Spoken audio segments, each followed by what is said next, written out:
Hi everyone, my name's Michelle and I'm Mama Loves You GB here on FlossTube, but also over on Instagram as well. Welcome to the Sunday morning briefing. This is FlossTube number 60 and this is the 30th of January. As you can see, I'm in the Cotswolds again. For those of you who watched last week, you'll know that I'm back again for Uncle Malcolm's funeral, which is on Monday, tomorrow. Well, it'll be tomorrow for you. You know I film on a Saturday night. You're not getting deja vu. It would appear that I am wearing the same jumper as last week, but never mind. I'm not Kate Middleton. I wear things more than once. Actually, she's very good at wearing things more than once. Yeah, it's not deja vu. You can tell because my hair's not curly today. Right, waffling. So I've got lots of things to share with you. Last week I did show you some projects from my kitted box.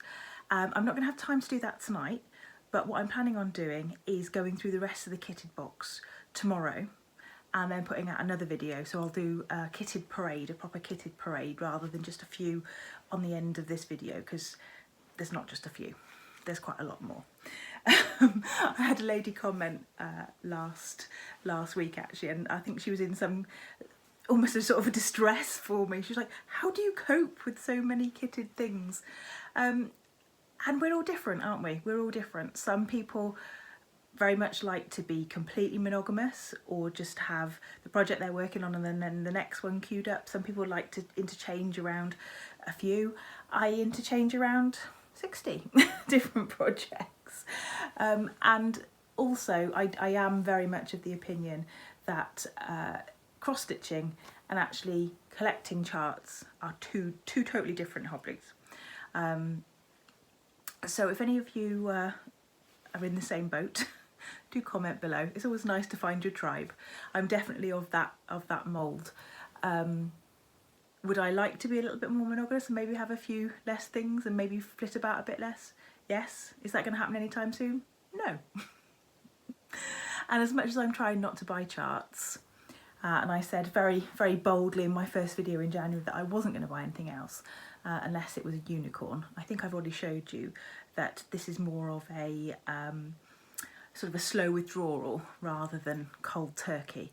And one of the things I have bought actually is a unicorn. So I'll show you that when we get to it.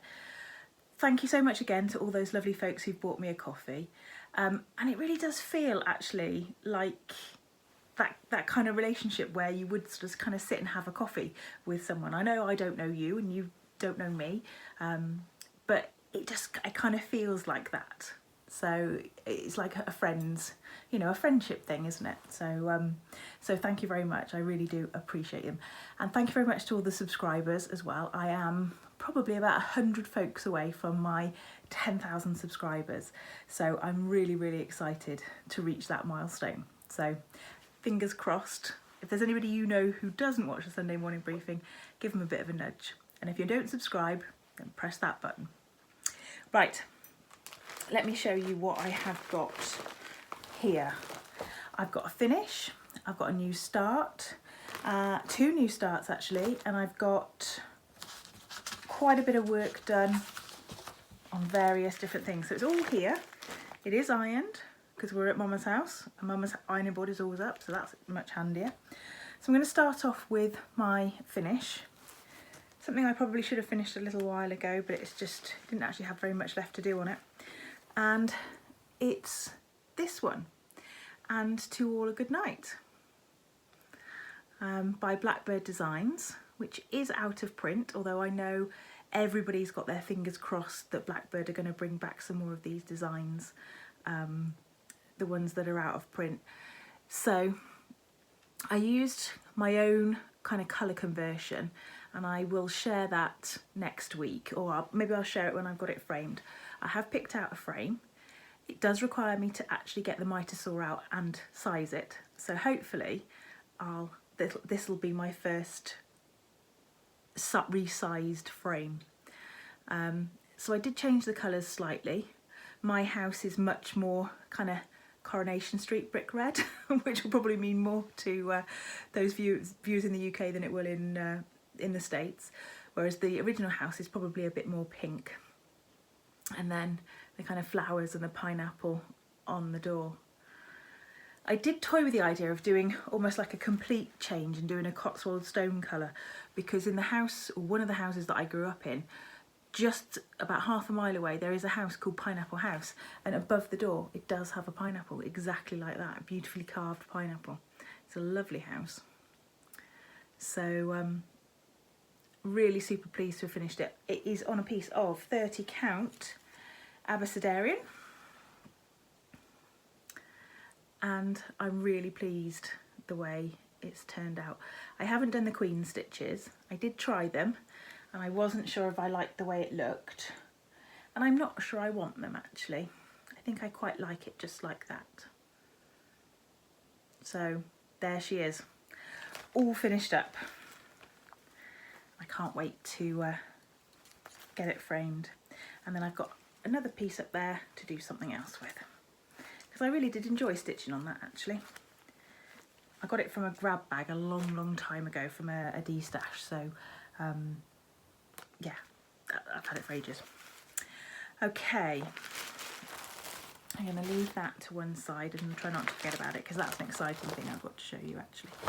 Let's do this, the fox and the swans.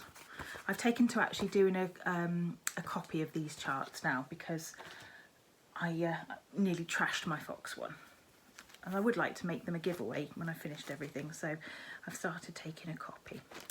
So I haven't worked any more on the fox, but I'll show it next to the swans, and then I'll give you a close-up. So that's what they look like together. And somebody last week had commented that they liked the way that I put them quite close together. And probably what I'll do is, once I've stitched all three of them, I will add some more kind of doodads in the centre, some more sort of stars or things like that to sort of break up the blocks all together, so they look like just one long piece. So let's have a look at those swans. There we go. So I've been quite keen on doing outlining this week. I don't know why. So I did a lot of outlining. The outline of the swans is completely correct. What goes on in the middle here is more of a work of fiction. I realised I'd gone wrong somewhere up here and it didn't quite meet here. So then I attacked it from another direction, went back to where I knew I was right, and came back over here and thought, well, provided the two heads meet in the right direction and provided the overall outline is correct, what goes on in the middle can sort itself out. So that's where we are. So this is on a piece of 36 count hand dyed fabric that I dyed, and it is 2/2. I don't normally do 2 on 36 count, but it definitely, I felt it needed, especially with the fox, the kind of depth of the colours. And my fabric's a little bit more, lost you all together then, my fabric's a little bit more blue than it's showing. Somebody asked me about the size of the fabric that I had chosen, and I didn't really measure it, but it's more than I need. It's more than I need. When I start the next ones, I will start, because they're going to go in order with the jackrabbit and then whatever's coming next, I'll start at the one end and then I'll have some spare. But when I first did the fox, I wasn't sure, I think you've seen it enough, I'll stop waving it about. I wasn't sure how much I wanted them spaced, whether I wanted them as sort of 3 definite blocks or whether I wanted them sort of a bit closer together.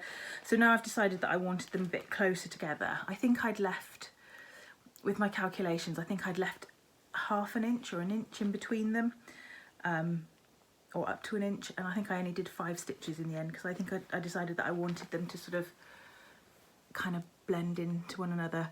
And what I mean is I'll take these little doodads and I'll sort of put them, some of them in the gaps, just to make it one continuous thing. And I think that's how I want mine to look. So I did that one. I have also done a little bit of work at school on another one of these, which is Santa in the Chimney. and it is that it? Okay. Yeah, not much there at all, so let's put it behind there. Come on, Michelle, get it together. There. Unusual colours for the Santas actually, because their beads are quite orangey. So it's not quite the same sort of colourways as the other ones, but I do like it. And it's got some of these opaque beads in it as well, which is a bit unusual. Sorry, I keep catching the glare on my glasses. Put them out of the way. There we go. So I've been doing that one, but this in the bit that I'm in the top of the hat and coming into his face and his beard, there's quite a lot of colour changes, and so I decided to stop doing that one at school, just because I need to concentrate on that top bit for a while, and then when I get a bit further down it'll be a bit simpler. So what I did was I actually started something else, because I just get that sort of idea. And so I started this one, which is called Art is Spring by Not Forgotten Farm. And I'm using, for her dress, I have this beautiful Gentle Art Geranium, which is the most perfectly named colour. It really is that lovely geranium kind of coral red. And the bunny I'm doing in DMC 840. And I said I was into outlining at the minute, so I outlined her dress and her head, and then I'm going to take this to school instead and just keep doing it backwards and forwards. I'll put the bits of detail that she's got on her dress. So she's got a pocket, and you can't see on the picture there, but there's some little buttons there that go up with her collar, and I'll put those on, and then I can just sit and go backwards and forwards at school. And this is a piece of 36 count vellum. 36 count vellum, and it's the piece that I'm planning to do my Colorado cross stitcher February monochrome winter cross stitch camp on as well. I'm going to do that on the back. I think that's enough room. Now you can also see, can you see this thread here? The dress was 2 stitches longer on one side than the other, and I was like, oh well. So I just crossed across, took out the 2 stitches that were longer, and I'm sure I can work out the bottom. I'll put her feet on and then I'll sort the bottom out afterwards. So it's funny, I wanted to outline, but the outline I've done, I got wrong. So, oh well, never mind. Keep going forward. Keep going forward. Right. What else have I done? I've got another one which is a finish for now. And if you remember, Chrissy, Finally a Farm Girl, and I have been talking about this 12 Days of Christmas stitch along that we want to do. Neither of us have mentioned a hashtag because we couldn't come up with one. We just kept sort of mentioning the project and then not really giving anybody any details. So we've come up with one. It's called hashtag 12 Days in 12 Months. And so we are doing the 12 Days of Christmas stitch along, which is on the Silk app by, I think it's called Vivsters. I'll put it across the bottom. But you can join in on any 12 Days of Christmas stitch along that you want to do. So you might be making ornaments, you might be doing a big piece like we're doing, whatever you want. If you want to do a 12 Days of Christmas piece across 12 months where you do 1 day of Christmas per month, then you're more than welcome to join in.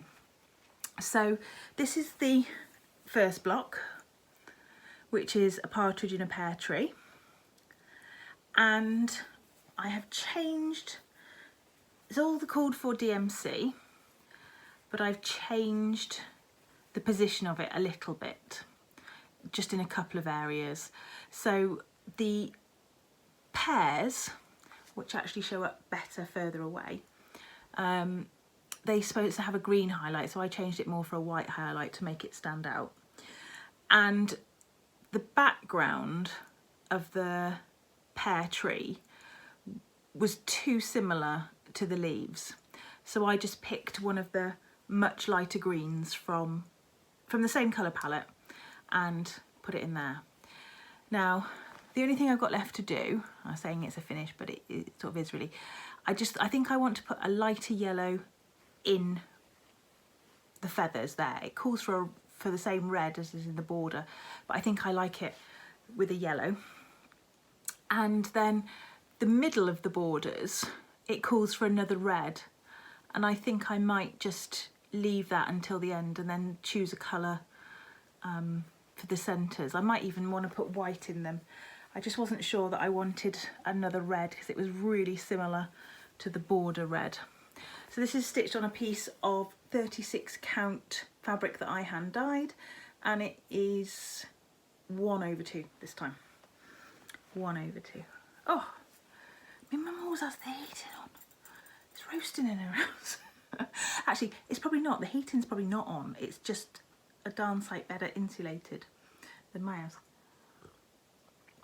Actually, I correct myself. My house is really well insulated. I've just got one of them blokes that leaves all the windows open. That's what I've got. The garage door open, the front door open, that sort of thing. So my house is beautifully insulated, lovely thick stone walls, but somebody who leaves the windows and doors open a lot, wide open. Right, I feel like I've forgotten something. Don't know. Right, before I show you this next bit, I've got a couple of things that I want to mention. First of all, the freebie. Let's do the freebie. I found this lovely one, and it's a Crocette, a Gogo, and I think I found it on their Facebook page. And it's a lovely little one for Valentine's Day. I nearly said Halloween then. Lovely little one for Valentine's Day. And you know, I might even just do just the little truck, because I think the little truck just by itself is lovely. So I'll put a link to that one, and you can go and find that and get yourself a copy. But I think that's a really, really, really cute Valentine's Day one. And Ruthie Taylor, who is Crowsfeet Stitching on Etsy, has been back in touch with me. Now you may remember just before Christmas she released some Christmas charts, and she gave me one of each to give away. And she has now released a couple of sampler charts that she's done, and she's given me one of each to give away as well.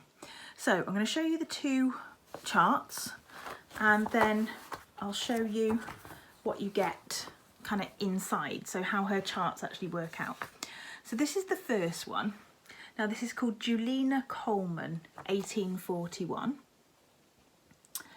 and it's got a really, almost like a quite traditional top to it, and then at the bottom she's gone a little bit more freestyle as our Julina. And in it you'll find quite a lot of research about Julina and her family. So she originally came from Sussex. Yeah, did I read that right? Yeah, Sussex. And so you've got a lot of research and information that that Ruthie's put together. So I always like to read those sorts of things. I always think it's nice when you can actually find a stitcher. It really makes it for me. You then get, and I'm just going to hold it right back here, the whole sampler on one page. So that's really useful if you're using some kind of device, GoodNotes, something like that, to stitch from. And then you get it sort of page by page if you're using the paper copy. Obviously you've got the stitches, the colours, and then for this one she's provided two separate legends. One if you want to do it in the faded colours, which I would presume are the front, or the slightly brighter colours if you want to do the back. You've got information about how to do eyelet stitches, so everything that you could want. So if you are a seasoned sampler stitcher, great, great, great. If this is your first sampler, then you're going to got a lot of information there to help you. So that's the first one, which is called Julina. This next one is by Anne Newbold, 1842. And it's a beautiful one, this one. Now, I know that Ruthie had trouble finding Anne Newbold, so she's put some other interesting things about the UK in 1842 in there, just so you've got a little bit of background and a little bit of history if that is your bag. So same thing again, big chart, so you could use it in a digital program, and then you've got your kind of stitching charts if you're stitching in hand. And again, stitched in DMC, and a little bit of help on the specialty stitches. So I've got 2 of those to give away. I think I'm just going to number them. The actual number, not the written number.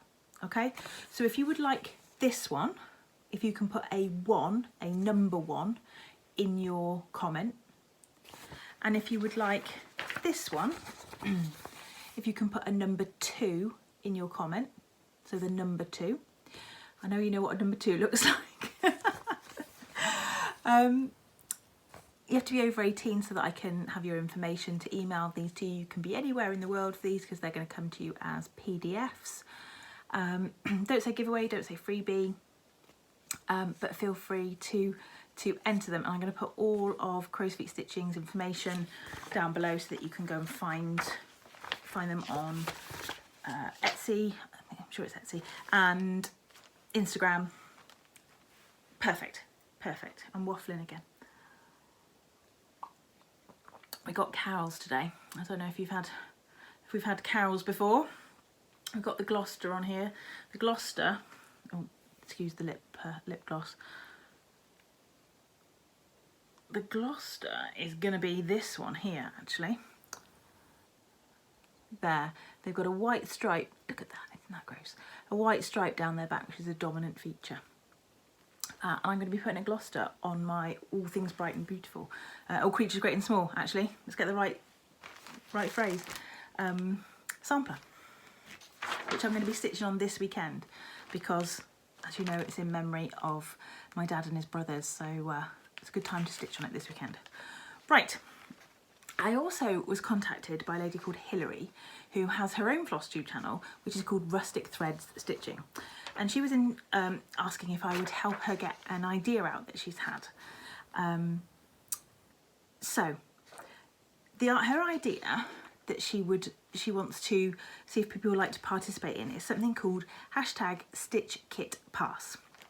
So the idea is that you pick an ornament that you've got the chart for, and once you've stitched it, you re-kit it up and then you pass it on to another stitcher. So it's stitch, kit, pass. So instead of just getting the chart, you get the whole kit to do something with, and you take part, and you can use the #StitchKitPass. So she's got a video out that's talking all about it, so I'll link that down below and you can go and find out some more information if you're interested in taking part. Obviously you would have to have the hard copy of the chart. You couldn't do it if it was a PDF chart because you're not allowed to pass those on. But it sounds like a great idea to me. So there's that. So like I said, I'll put all of Hilary's information down below. Go and have a look at her FlossTube channel, go and have a look at that particular video, and then we will see where we are. Right. Skyhooks. Right, 2 bits of haul. One which I am cock-a-hoop about. In fact, I'm cock-a-hoop about both of them. I'm going to show you the threads first. What do we think this is? Look at the colours first of all. The clues, the red, Turkish red. McKenna from 1884 Stitchery has done us all the greatest of favours, and she has been able to get the ES spot motif sampler into PDF with the full support of the original designer, and the original designer I believe is getting royalties from it now. So instead of all those ridiculous prices that the charts were being sold for before and the designer didn't get anything, the designer is now getting a cut. So you can get it as a paper chart or you can get it as a PDF. And so I saw this come out, and I mentioned to you last week that I also had my fox and rabbit fabric of the month, but I didn't want to show it because I didn't want to spoil everyone's surprise. So I know that the rest of the UK subscribers have got their subscriptions now. So this, and then this fabric arrived. It was a meeting, it was meant to be a meeting in heaven. So this is the January Fox and Rabbit. I have a piece of 36 count, and let me just show you the big side so you can see. So this is called Flannel Flower, which is a native flower to Australia.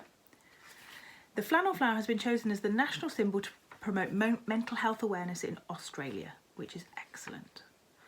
So that's what it's called, flannel flower. And as you can see, it's a neutral. It's got a good bit of mottling on it. And I would say, do you know what I mean when I say cream, but it's on the greener side of cream? Like yogurt has almost got that hint of kind of like yellowy greeniness to it. That's what it reminds me of. So it's not, to me it's not a warm cream, it's almost like a citrusy cream, if that makes any sense at all. But I think it's the perfect colour for this, and I think the threads will look amazing on it. Now, I think I might start it on Nessa's birthday, which is at the end of February. So I didn't want to rush into starting it, but I think I might start it on Nessa's birthday. I'll get it back in the bag. Now, here's the other thing that I was absolutely cock-a-hoop about receiving. Now this popped up on eBay, and I was ridiculously excited about it. I just knew it had to come to me. It just had to come to me. And I've still got the finest minds in our FlossTube community, seeing if they can find out anything more about it, in the name of Susan Standley and Evelyn from Evelyn Across the Pond, who we know both are experts in textiles and the like. But let me show you what it is. I'll tell you what I bought it as. I've got no reason to disbelieve what I bought it as. It's genuine, but I just would like to find out a little bit more about it, and I'm hoping they can help me. So this is what it is. Now, it's not in the best of shape. There are a few little air holes, shall we say, in it, but there's not enough missing that I can't reproduce it. And it came to me wrapped up in a bit of dirty tissue and folded into quarters in a bag.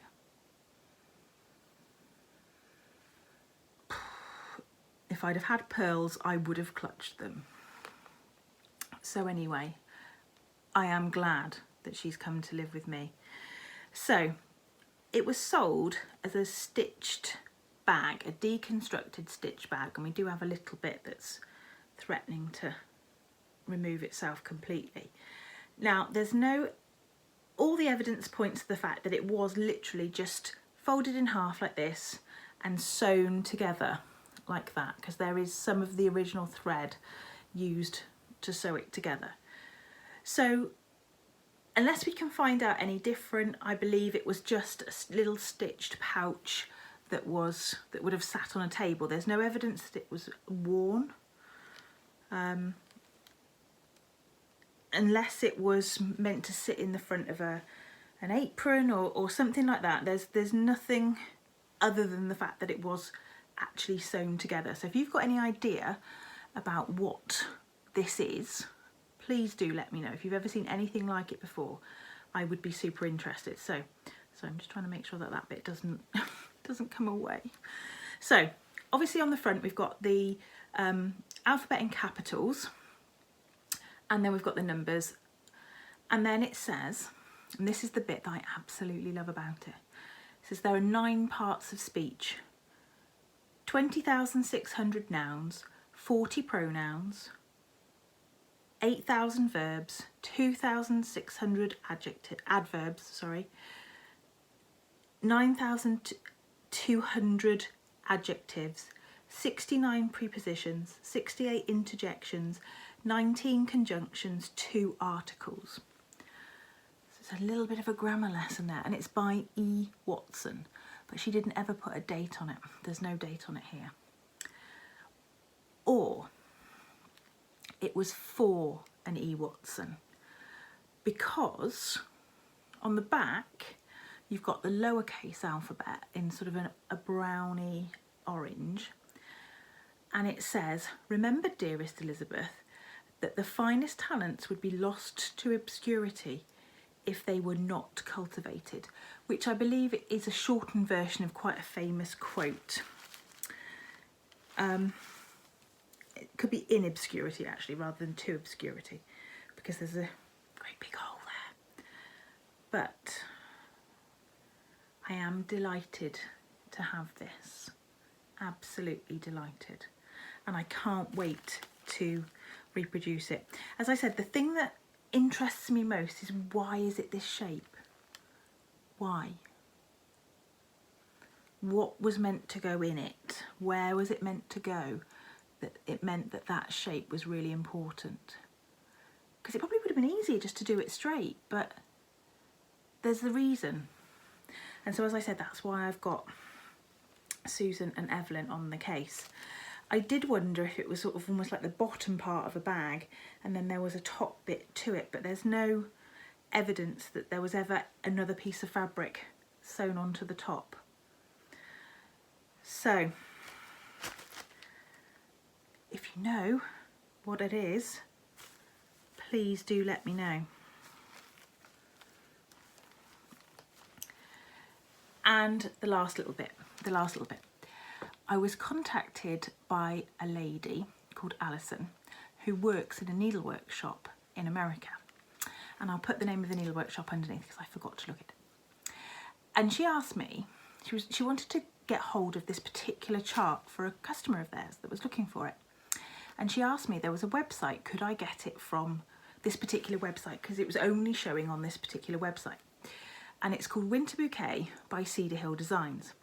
Now it turns out I can't get it from this particular website either. It's a UK website, but it's defunct. She thought that it was because she was in America that it was not letting her place the order, but it's because the website was totally defunct. So I messaged back and I said, I'm really sorry, I can't get it either. And I've had a look on the internet and I can't find it. So I thought I might just throw it out there.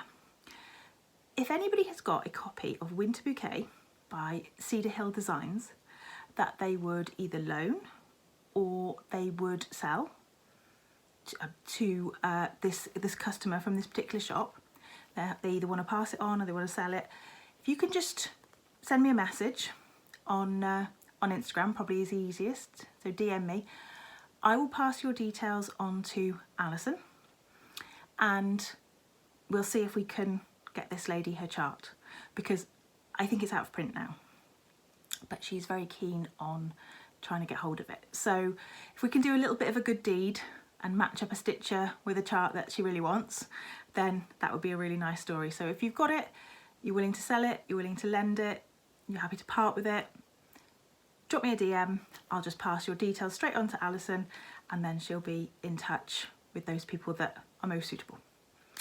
And that's it from me. I will see you again. I was gonna say I'll see you again next week, but I am planning on doing, as I said, a little video tomorrow just to show you some more of my kitted stuff, because there's a lot more. And yeah, I'll see you next week. Stay classy, Stitchers.